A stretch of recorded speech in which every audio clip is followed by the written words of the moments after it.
गेली 15 वर्ष निराश न होता किंवा न थकता भाजपने बंगालमध्ये जो सतत लढा दिला आणि ममता बॅनर्जींच्या सरकारच्या विरोधामध्ये सतत आंदोलनं आवाज उठवणं हे चालू ठेवलं, त्याचं एक त्यांना राजकीय फळ मिळालं असं म्हणता येईल.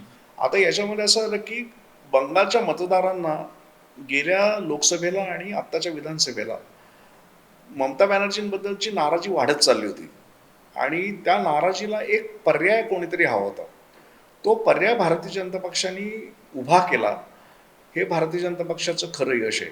आपण बंगालचं जर राजकीय चित्र बघितलं तर आज तिथे एकेकाळी महत्त्वाचे असणारे काँग्रेस आणि डावे म्हणजे कम्युनिस्ट पक्ष CPM आणि CPI हे दोन्ही जवळजवळ संपलेत असं म्हणायला हरकत नाही. आत्ताचे निकाल बघितले तर आपण त्याच्यावरून आपल्या लक्षात येईल. अगदीच विरोधकांची जी एक जागा निर्माण झाली होती, एक स्पेस होती, एक जी पोकळी होती, ती पोकळी भारतीय जनता पक्षाने भरून काढली आणि ममता बॅनर्जींना पर्याय फक्त भाजपचाच निर्माण होऊ शकतो असं चित्र गेल्या 5 वर्षामध्ये निर्माण झालं आणि त्यामुळे भाजपला हे आजचं यश मिळालं. म्हणजे भाजपच्या जर विधानसभेतल्या जागा आपण गेल्या 3 बघितल्या तर आधी 2 जागा होत्या फक्त.